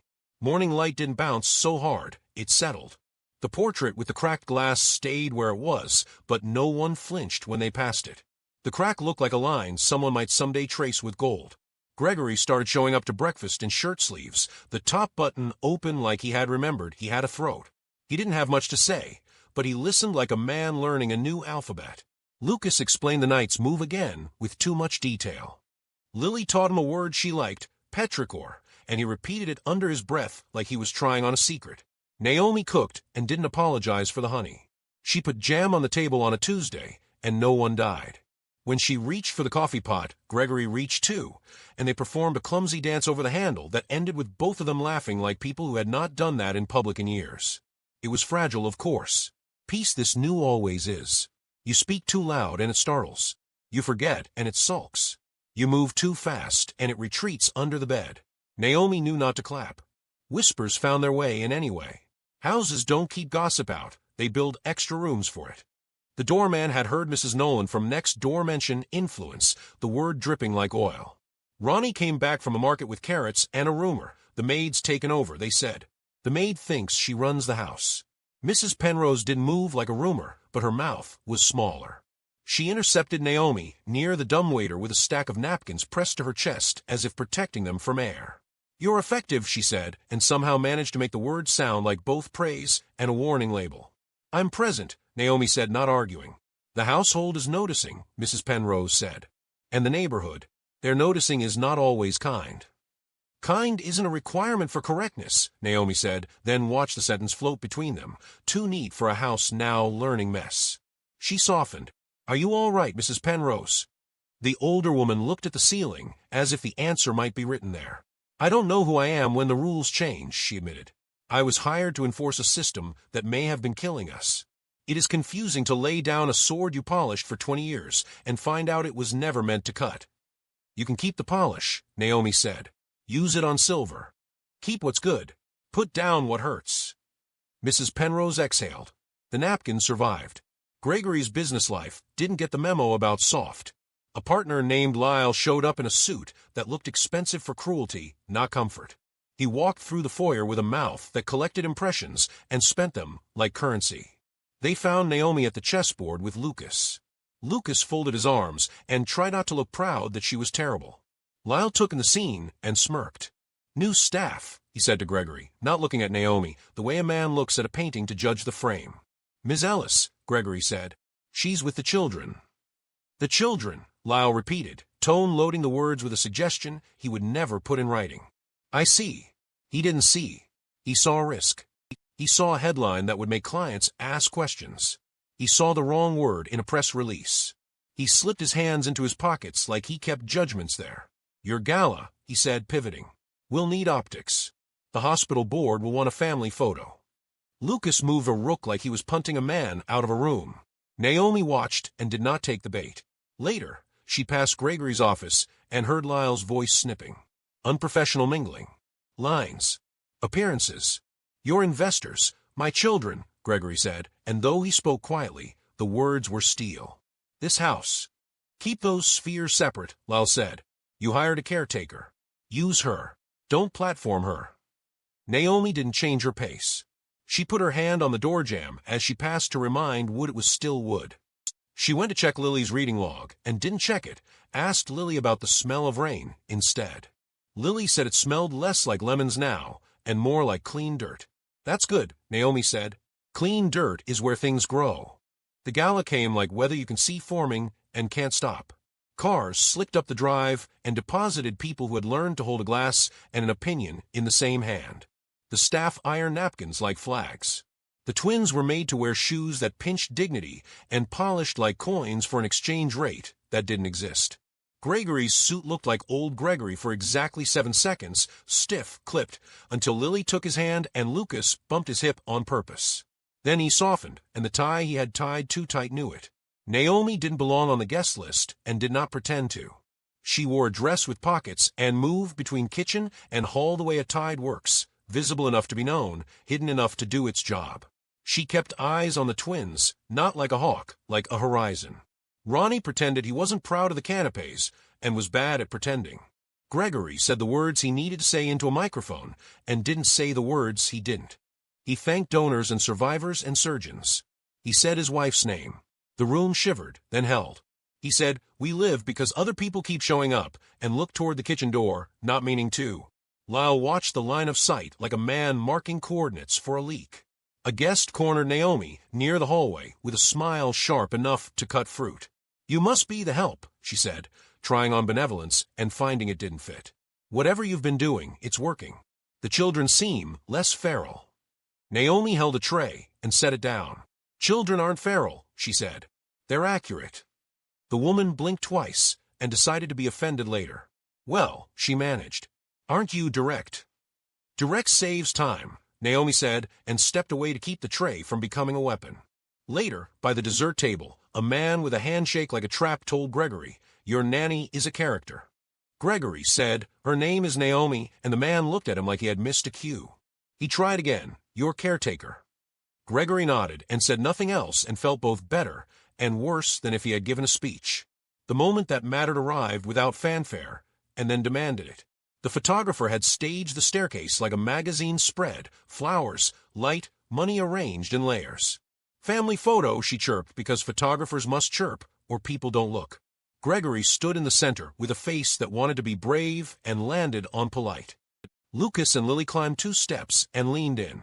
The photographer tipped her head at Naomi as she passed with an empty tray. "Would you step aside, please?" she said, professional, not cruel. Naomi stopped because a voice had asked her to. Before she could answer, Lily said, "Too loud for the room, she's family." The words fell on the marble and echoed like a small bell finding stone. There was laughter, the uneasy kind that asks permission mid-giggle. Someone said, "Adorable." Someone said, "Out of the frame, sweetheart." Lucas, who had learned this week that a knight moves in an L and a person can choose to be a person on purpose, said the exact volume of defiance and explanation. "Her name is Naomi." The photographer's smile shook a little. "Of course," she said, not meaning it. She corrected her angle, generous on the surface, excluding, without moving the camera. Gregory felt the room shift under his feet and knew what type of man he had been in rooms like this. He cleared his throat. He should have said, "Yes, Naomi." He should have lifted a hand and changed the composition. He did not. He chose the smaller courage. He said into the microphone afterward, "Thank you to the staff who make our house a home," and in the staff entry Naomi felt the words hit and not land. When the last car left and the caterer's truck wheezed down the hill, the house put on its night clothes, quiet in the loudest way. Lily went to bed trying not to think about the angle of the camera. Lucas found the chessboard and moved upon 2 spaces, and then back, and then 2 spaces again, because he wanted to undo something and couldn't remember what rule said how. Naomi stacked glasses in the kitchen with care that had nothing to do with glass. Gregory found her there, sleeves rolled, collar tired. He was embarrassed and ready to be angry about something that was not the thing that embarrassed him. "We need to talk," he said, the phrase cheap from overuse in bad movies. "We do," Naomi agreed, not looking up. "In front of donors, you—" He stopped because the sentence ran out of truth. "There are lines," he tried again. "There is a role." "I know my role," Naomi said. "Do you know yours?" He blinked. "I am their father." "Be him," Naomi said. He put his hands on the island like maybe the marble could steady him. "You've overstepped." "Into what?" Naomi asked, cutlery. "This is my house," he said, because sometimes men say the last sentence they can defend. "This is Lucas and Lily's home," Naomi said, wiping a glass that was already clear. "You decide which one you're building tonight." Something mean rose up in him and asked to speak. He let it. "You're the help," he said, not wanting to. "You work for me." Naomi set the glass down. Her hands didn't shake. "I work for the children," she said, "and for the truth. Neither pays well." "You embarrass me," he said, softer now, the admission coming out like blood through fabric.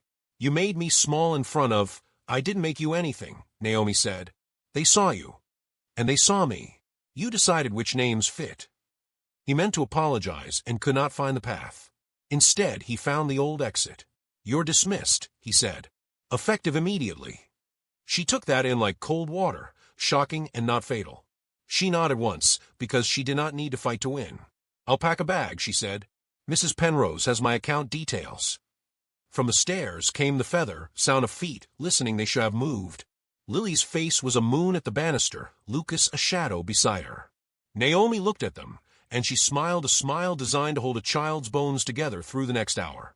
In the east wing, she folded her dresses that didn't wrinkle and the sweater Lily had chosen without saying so. She put the green pen in her tote. She put the gold star between pages in her notebook. She sat on the bed with the shoes she had unlaced every night, left, then right, and left them tied. She wrote a note that she did not sign and slid it into the spine of the chessboard. "I won't run.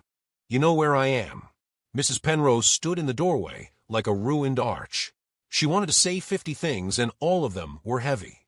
"I," she said, and then converted the sentence into action. She took Naomi's tote and set it by the door. "There are roles," she whispered, betraying the role. "And then there is right." "You know the difference," Naomi said. "I do," Mrs. Penrose said, and it made her look younger for a second. "I wanted to learn it sooner." In the foyer, Gregory waited like a man at his own trial. He didn't ask for the keys back because he wasn't that kind of man. He didn't hug her because he wasn't ready to be this kind either. He began.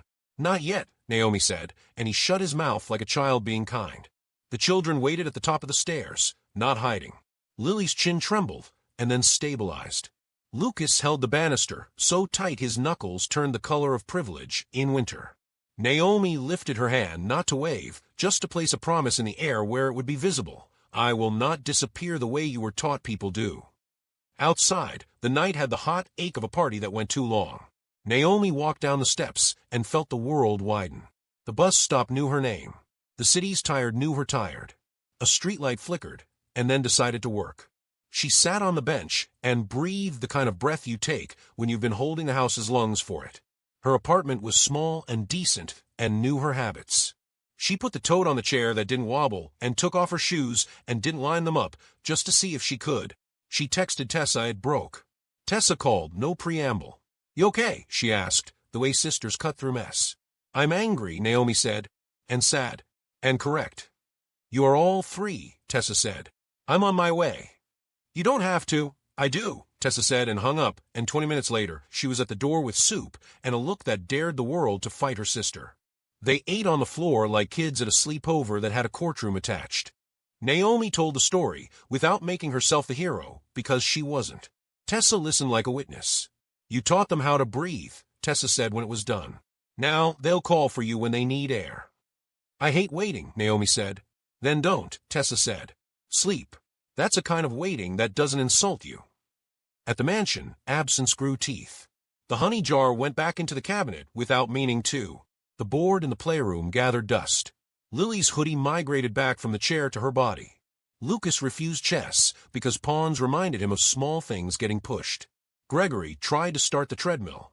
He lasted 12 minutes and stopped in the middle like a man who had been running for years and realized the belt was eating his feet. He braced his hands on the side rails, head down, and listened to his own breath ask him if he was proud.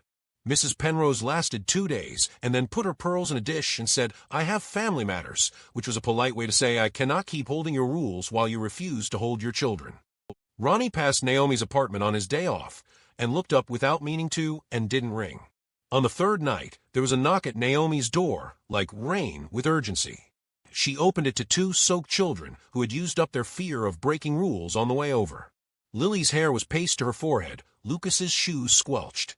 They smelled like wet coins and bravery. We didn't tell him, Lucas blurted, before she could scold or save them. We just came. Naomi pulled them in and wrapped towels around them like countries. She made a noise that might have been a laugh if it weren't so relieved. You're safe, she said. Sit. Lily stood instead, shaking like anger was leaving her one muscle at a time. He said we can't see you, she said. So we didn't see you. We came. Naomi crouched, level with their storm. You did right by your hearts, she said. Now we do right by the rest. She picked up her phone and dialed the number she had not wanted to. When Gregory answered, he said her name before hello and then didn't know what to do with breath. They're here, Naomi said. They're safe. They came home to love. You can too. He didn't ask where. He knew.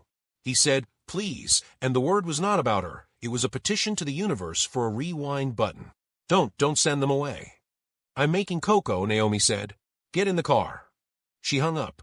She heated milk in a pot with cinnamon because cinnamon is courage in powder form. Lucas, in a towel cape, tried to act like he hadn't almost cried in the hallway.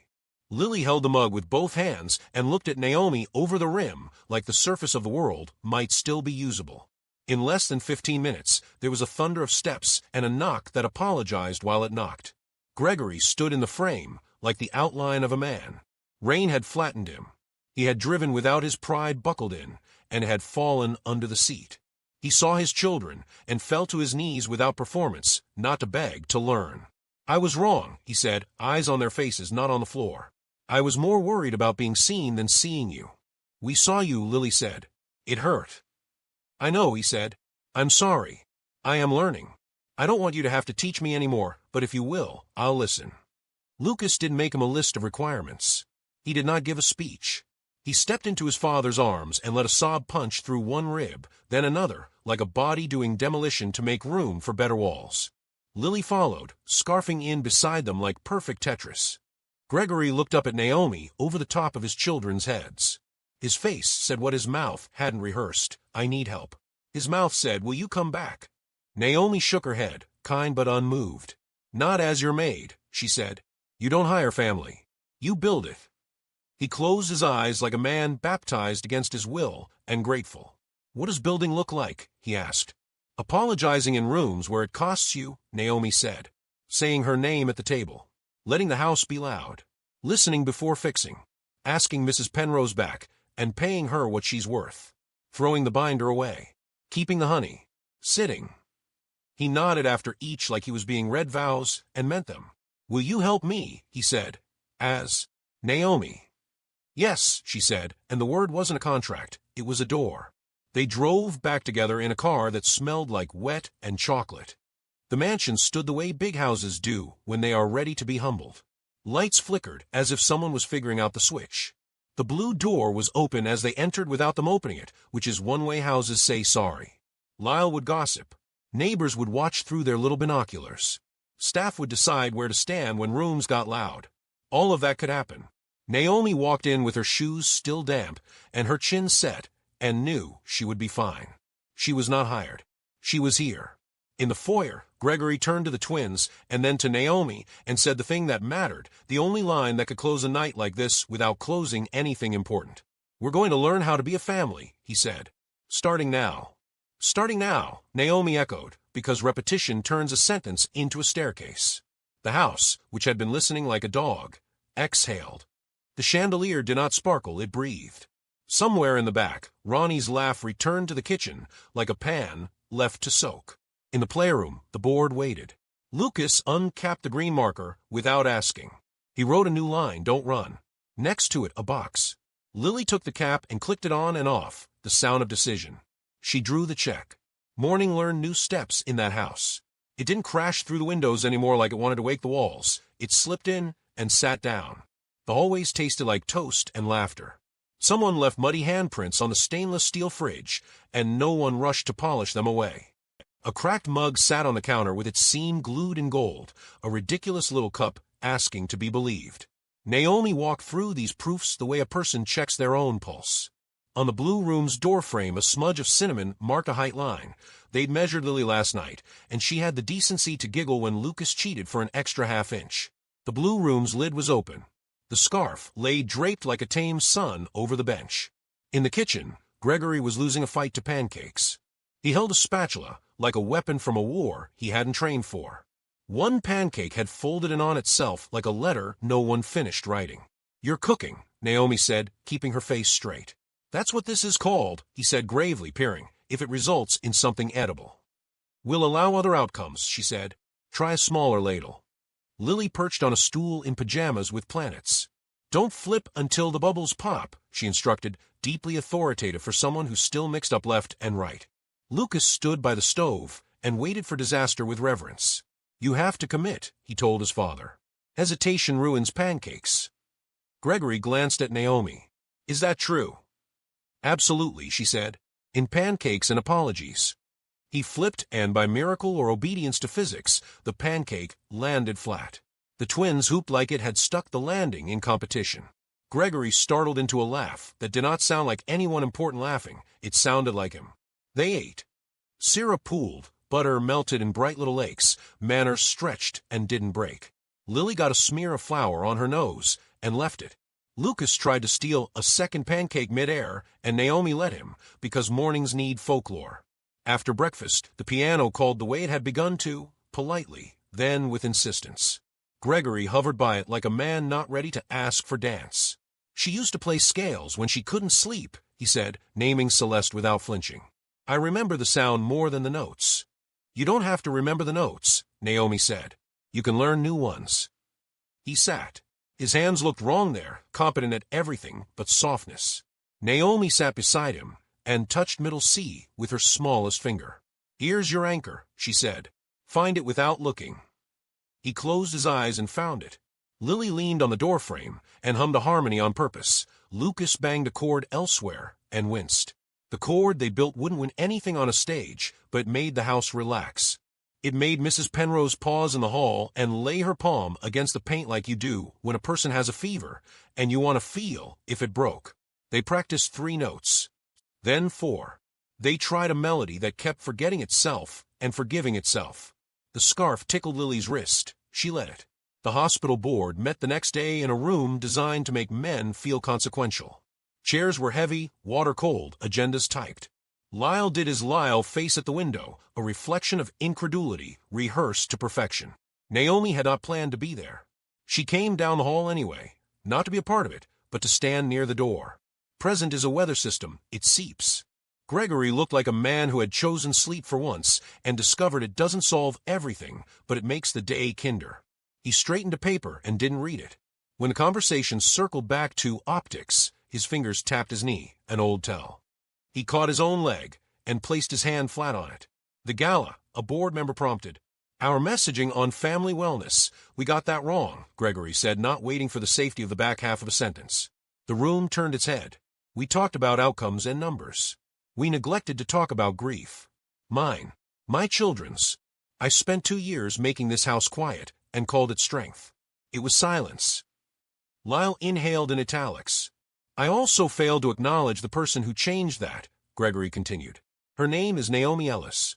He did not point to the door. He didn't need to. She refused to give up on my children when I was still learning their faces again. If you want optics, here's one. The night we opened the room where my wife died, the lights went out and we used our hands to find each other. If you want messaging, healing isn't a gala. It's breakfast. It's listening. It's presence. He paused. If naming her in this room is unprofessional, then we should hire more unprofessional people. Somebody half laughed, but most didn't. They were busy being startled by a man not managing a story, but living one. Naomi stood in the hall with her hand on a cool brass hinge and felt her own face flush, not with pride exactly, but with relief that truth had made it here, intact. She left before the vote on centerpieces. Ronnie later reported that the menu became less important in that moment and more important 5 minutes later, which is exactly how institutions behave. The day Mrs. Penrose returned was a Tuesday because days with important events love pretending they're ordinary. She walked in wearing the same pearls she had worn to every job she'd ever done, as if they were rosary and armor combined. Gregory met her in the foyer and, not knowing how to telegraph new structures, simply said them. House manager, he announced. If you'll accept it. With salary and authority to make me sit down when I start running metaphorically or literally in hallways. She blinked twice. Managers don't polish silver, she said, a reflexive test of belonging. They do if they like to, Gregory said. Titles are chairs. Sit wherever you think best. She held out her hand. He took it. Her mouth trembled and set again, and when she went to the staff room, Ronnie whistled low and said, "New name, same pearls," and she swatted his shoulder in scandalized joy, and then placed a lily in a juice glass on the staff table, as if it had always belonged there. They ate lunch together. Not performatively, all at once, forks clinking, stories overlapping, laughter permitted. The twins came in for seconds and sat between Ronnie and Mrs. Penrose without wondering if they were crossing an invisible line. The invisible line had been repainted into something useful, a path. That evening, Naomi read by the piano, the twins pressed against her sides like small commas. The book was about a garden that grew over a scar, the way green can insist on beauty where man-made things failed. Gregory came in late, loosened tie, and slid a piece of paper under the book, a chord chart with 3 notes circled. I can get this far, he said. Let me learn the next bit. Let the next bit learn you, Naomi said, then glared at herself internally for sounding like a fortune cookie and made it practical. Left hand counts. Right hand dreams. Trade jobs when you get tired. He sat. She continued the story. They planted basil in the line where the concrete cracked, she read, and it grew, insisting that breakage is the only honest place for roots. When she closed the book, Gregory didn't ask her to stay like a person begging a thing he wasn't entitled to. He asked, because staying is a practice. Tea, he said. For everyone, she said. We're all thirsty all the time. Days arranged themselves into something like a pattern without becoming a rut. The twins started honest fights and finished them with apologies that cost them something, but not everything. The house ceased to be a museum of don't. It became a laboratory of try. The letter came on a Wednesday, typed formal, with sincerity trying to hide inside official language. The daycare where Naomi used to work wanted her back as a consultant. They had seen numbers move without heart and wanted heart to lift the numbers. Tessa texted 3 fireworks and a line of dancing women before Naomi even decided how she felt. She sat with the letter in the blue room because that's where you go now when you have to choose. Lily noticed first because Lily notices weather. "Bad news?" she asked, which is what children ask when adults look thoughtful. "Good," Naomi said. "And complicated." Lucas hovered at the bench, trying to read upside down. "They want you," he said, suspicion and pride in equal portions. "They do," Naomi said. "Will you go?" Lily asked, and the question opened a trapdoor to a feeling none of them liked, the old fear that loving meant losing. Naomi knelt, so her eyes were level with their futures. "When love does its job right, it becomes the walls," she said. "It doesn't have to stay in the room to hold you." "That's poetry," Lucas said, making a face like compliments itch. "It's practice," Naomi said. "The daycare is local. I can help them and still come here. I will visit. I will answer. I will not vanish." "You're not allowed to quit us," Lily said, writing the rule in the air. "I couldn't if I tried," Naomi said. "You live in my head now. Rent-free and noisy."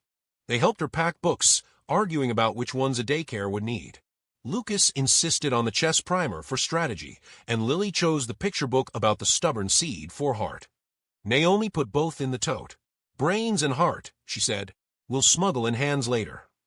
On her last official day, the house gathered itself without an invitation. Mrs. Penrose arranged tulips, not because the day needed flowers, but because it didn't. Ronnie baked a cake that refused to rise just to keep them humble, and iced it like a victory anyway. The twins disappeared and reappeared with a gift so carefully held that Naomi had to pretend not to know it mattered. They led her to the blue room. Gregory stood beside the piano, not pretending not to be nervous. Lucas cleared his throat. Lily handed over a small frame wrapped in paper that had lived another life as grocery bags. "Open it," Lily said, bouncing once on her toes. Inside, a gold star gleamed under glass, not the new kind but the exact star Naomi had slid into her notebook that first long night. Beneath it, in careful, combined handwriting, for the one who stayed. Naomi didn't cry the way people do in movies. Her eyes stung, and she blinked twice, and the room blurred, and she laughed through it, because the alternative felt like acquiescing to something that wanted to turn celebration into elegy. She touched the glass. "I didn't stay alone," she said. "We know," Gregory said, "but you stayed first." He stepped forward, awkward with largeness, and folded her into a hug that was all elbows at first, and then correct. He made it brief, as if checking the shape of gratitude, so as not to bruise it. When he pulled back, he cleared his throat like a page turning. "Thank you," he said, "for staying until we learned how." "I'll still yell at you," she said to even the air, "if I see you sprinting past your children into a meeting." "I expect it," he said. She rode the bus at sunrise for symmetry. The city had that new wash light that makes everything look like it belongs to everyone. She sat where she had sat months ago, tote by her feet, framed star wrapped in a sweater in her lap.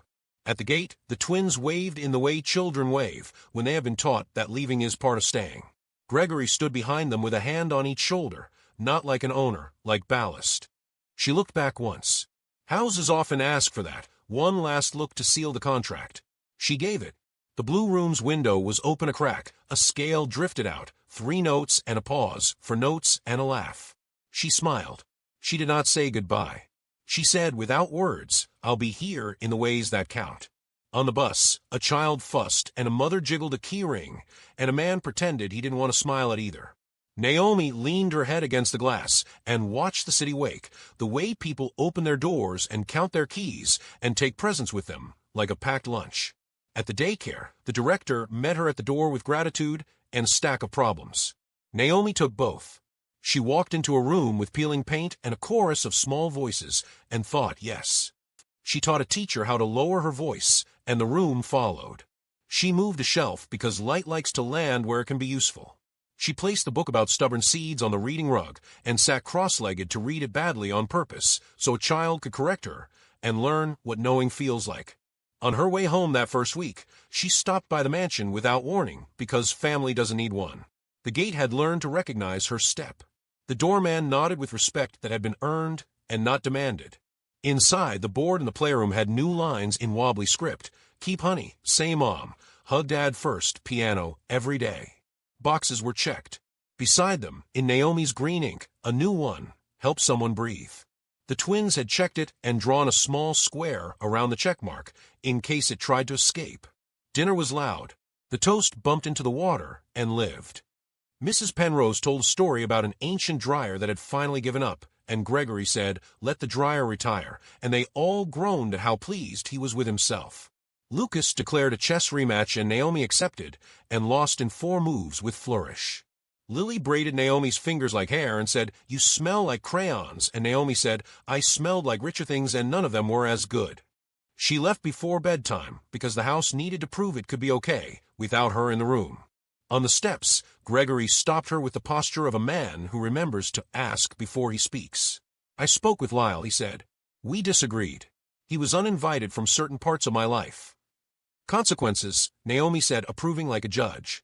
He rubbed the back of his neck. "We're hosting a smaller thing next month. No speeches. Just families. You don't have to come. You are not staff." "I'll come," she said, "but I'm not passing canapes." "Good," he said. "We have Ronnie for that." They smiled, and it wasn't flirty, and it wasn't sterile. It was 2 grown people noticing they had walked through fire and come out recognizable. On the sidewalk, the night took her in. She texted Tessa, "We did it." Tessa sent back a string of star emojis and 1 frying pan, and Naomi laughed out loud in a way that made a woman walking her dog look up and smile, because humans are contagious if you let them be. The months spilled forward the way months do, indifferent and carrying everything. The hedge maze got trimmed and then overgrew, and then was trimmed again, not to impress, just to keep from being a jungle.